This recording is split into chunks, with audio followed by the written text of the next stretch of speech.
With that, one last thing, not all the posters will be presented.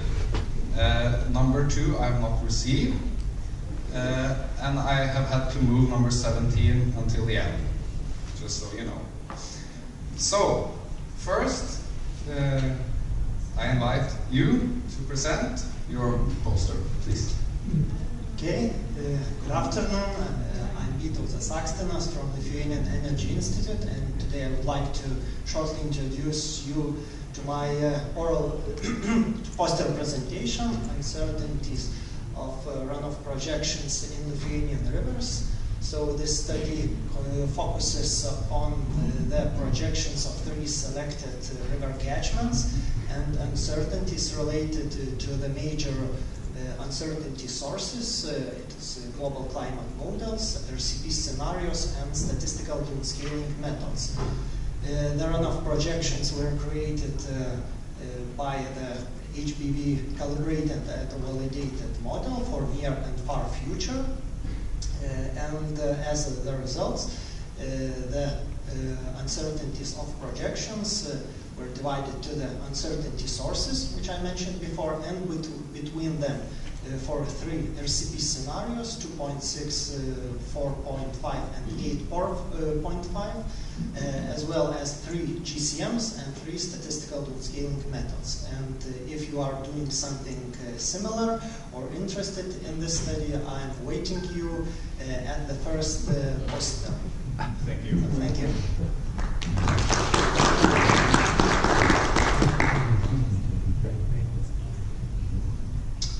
Okay, why so happy? Well, this woman might be one of thousands or maybe millions of Scandinavians who believe that when you get fresh snow in the spring, it will accelerate snowmelt and you will get summer much earlier than if you hadn't had any fresh snow.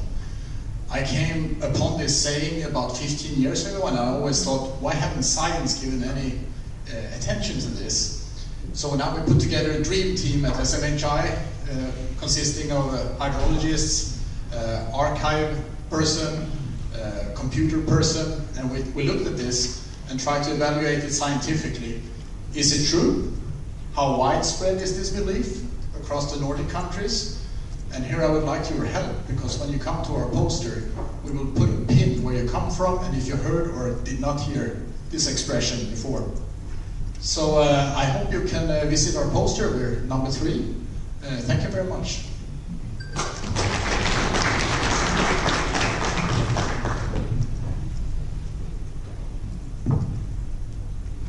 Hi, hello everyone.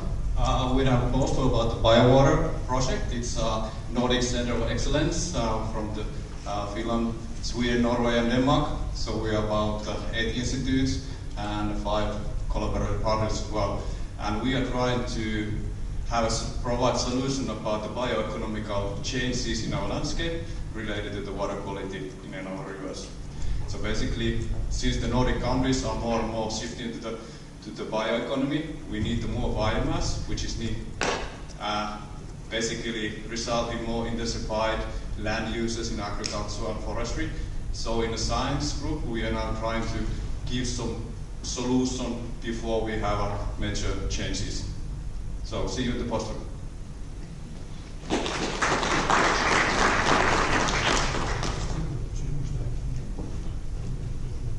Yes, hello, I'm Brian Krohmann from Aarhus University, and I'll introduce to you at my poster a 1-year project with a lot of disciplines involved looking at environmental archaeology. And in specific, the poster is telling about hydroarchaeology, looking for the research question, what was the annual runoff queue from Denmark in year 1900? It's a big issue because it's lots of billions for the Danish farmers, because it's setting the reference conditions for the Danish coastal waters. And it says how much do the farmers in Denmark have to reduce the nitrogen loading. Because year 1900 is our reference year. So it has a big public awareness, this project that has been run for 1 year. So please come and see what came out of this hydroarchaeology.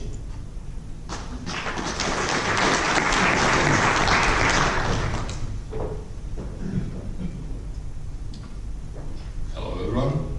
I'm from Latvia, of course, and our study was focused on Dehlsa River, with a basin area almost 900 square kilometers, and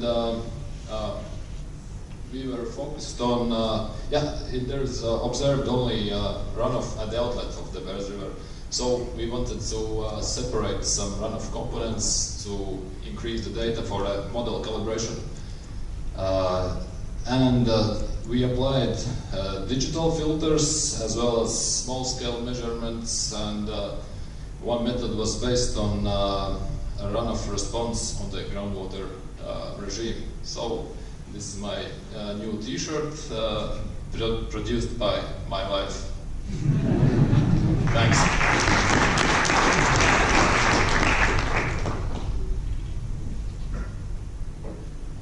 Hello everyone, I'm Beatriz Quesada, coming from Uppsala University, and today in poster number 7 I will present you a little bit about my ongoing research about hydrological droughts in Sweden. So there first I used 57 catchments and I tried to group them in 5 groups, homogeneous groups in terms of the hydrological drought characteristics.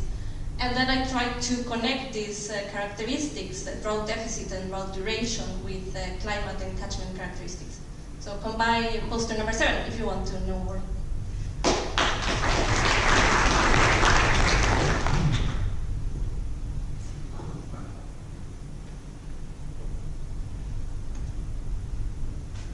Good afternoon, everyone. I'm from the University of Guelph, Canada. I'm going to try to talk pretty quickly because I only have a minute, but I'd like to talk to you more over a poster.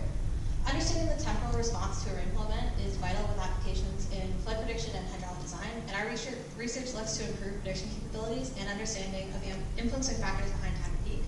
Many previous equations for time to peak and time to concentration are static in that they only use constant catchment descriptors, such as length or slope, which provides a single value for any storm within a given catchment. Intuitively, there should be a dynamic layered prediction, which encompasses the variability between storms and in-sea conditions, and that's what our research looks to address. We compiled a data set of more than 1,400 storms spanning most of Great Britain. It gets a little sparse up in Scotland, but our research focuses on understanding the hydraulic significance as well as the prediction capabilities behind each of the input parameters and create a final model for prediction. Thank you.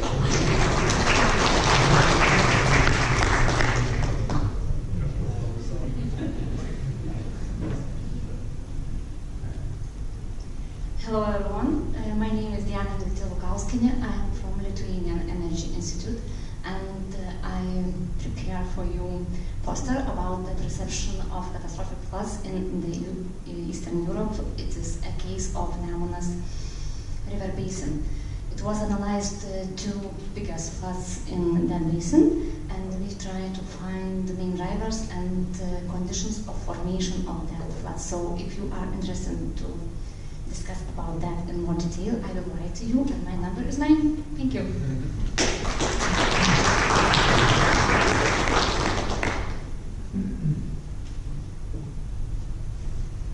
Good afternoon, everyone. I'm Guri from Uni Research Climate, the Academic Center for Climate Research in Bergen.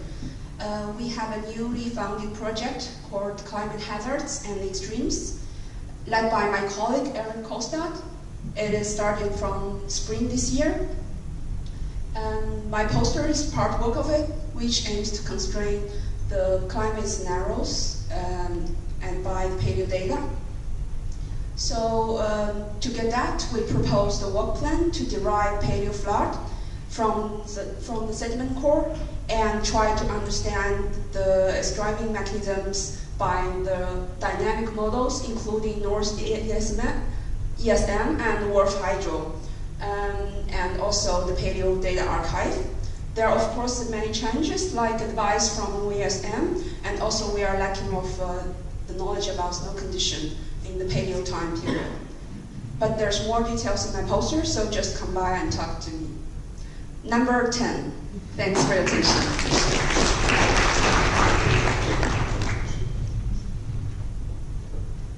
Hello everyone, my name is Maria Grupp. I'm from the University of Oslo, where I go to grad school. in collaboration with the Water and Sewers Works in Oslo and the Hydrology. I'm writing my master's thesis about a deculverting project in Haukedalc, also in Oslo. I will be investigating the hydrogeological responses to the inevitable climate change. I will be considering groundwater recharge and flow in this urban development planning, and I will be using stormwater management principles to regulate surface water and restore local ecology and protect nearby infrastructure from flooding. So far, I have been doing infiltration testing, soil moisture measurements, and sediment sampling. It's a very exciting project, and we will be in the future, or soon, installing 3 new wells in the park.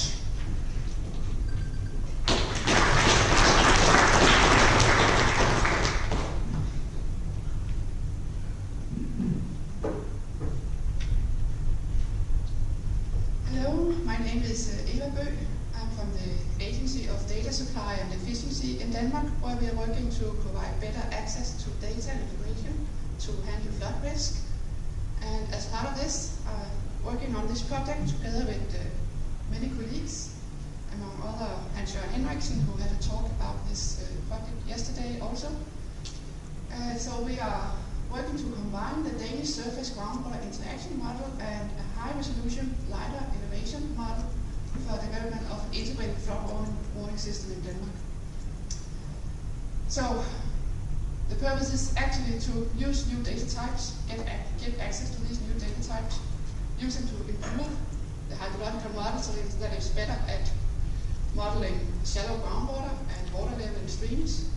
And we want to see if we can do it in 100-meter resolution, and the model should be 80:1 for the whole country. And then we are combining the water levels from streams and groundwater with the national digital elevation model to provide some screening maps for flood. So we're comparing the results with remote sensing data and photos, and have been working with a lot of people in these study areas.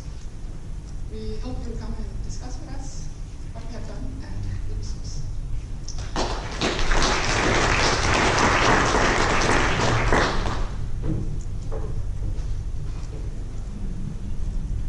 Hi, my name is Ingrid Christiansen. I'm a master student at the University of Oslo, and the title for my master thesis is Assessment of the Urban Runoff and Groundwater Quality in the Recreational Area of Haukedalc. I'm also a part of an interdisciplinary project created by the Agency for Water and Sewage Work in Oslo, together with Maria. And as Maria said, we are planning to install 3 wells for groundwater monitoring in order to assess the groundwater conditions. So please come by poster number 13 if you have any comments or anything. Thank you.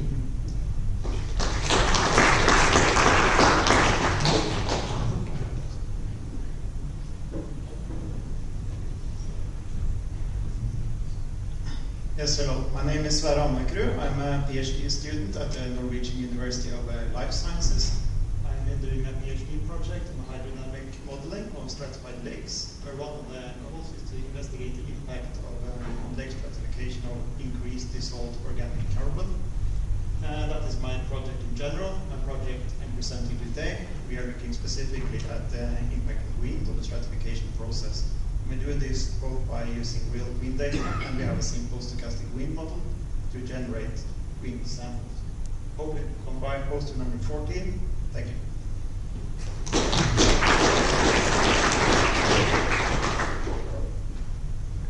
Good afternoon. I'm Timothy Reno from Lund University, and my poster is basically on about 5 or 6 years of different tests that I've done. I'm trying to improve the rain snow threshold within hydrological models. You can see the main ones I'll be talking about at the poster have to do with physiography or landscape, sea surface temperature, how that can actually change your threshold that you should be using, and the cloud heights. I work as an operational meteorologist, so conceptual models are basically how I make my living. So I have to know the shortcuts and I have to know the reasoning, so I'd like to talk a little bit about those at my poster. Thanks.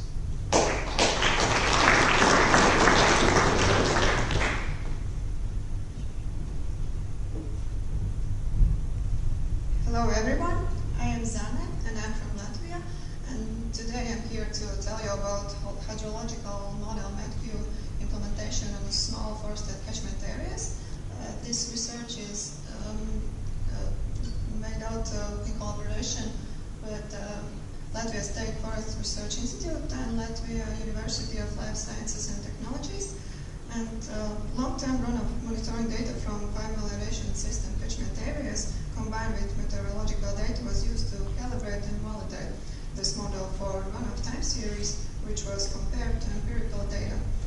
Results till now are satisfactory, and this model will be further used to estimate nutrient export. This model could be used for site-specific conditions in sustainable forest management and reduction on impact on water ecosystems. Thank you.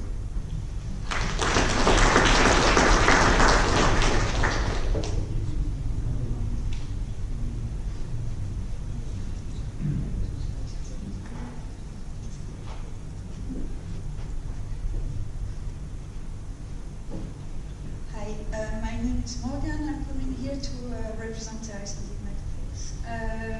The office is monitoring all the natural hazards in Iceland, and I'm part of the Water and Glacier Research Group. And my focus has been in the last 2 years to help the monitoring department predict floods in Iceland. The old-fashioned way for the monitoring department to detect coming floods was to look at maps from the model Harmony and see that there was high precipitation, and from that I infer that there would be option of floods. But we have been using the physical hydrological model BASIM for a decade now, and it's calibrated for about 30 catchments now, I think. And we've been deciding to set it up operationally in order to help the monitoring team quantify the potential floods. It's been operational for the last year over 2 catchments, and it's been helping us significantly, even though, as you can see on the graph, some of the predictions were estimating the flood. So this is one poster, 18, and recently I've been also starting a new project using simply statistical analysis to predict over 5 days potential floods based on historical data, combining both discharge data over the last 30 years, as well as meteorological data from the Harmony reanalysis. And this is the first results, but it's giving really promising results. So, poster 19.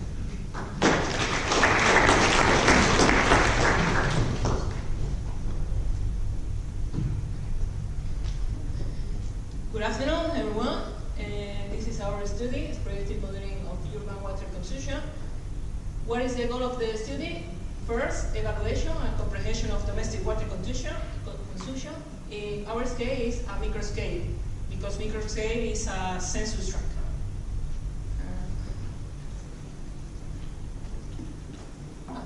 This is the area. This is some characteristic or our areas: climate, Mediterranean climate, administrative division, and some demography. We are selected groups of different variables, demographic characteristics, and building topologies. The total are 15 variables, and we are applying 2 different methods of learning.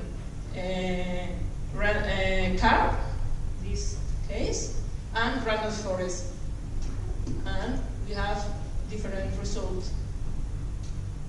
If you want more information, see you on the session. Thank you.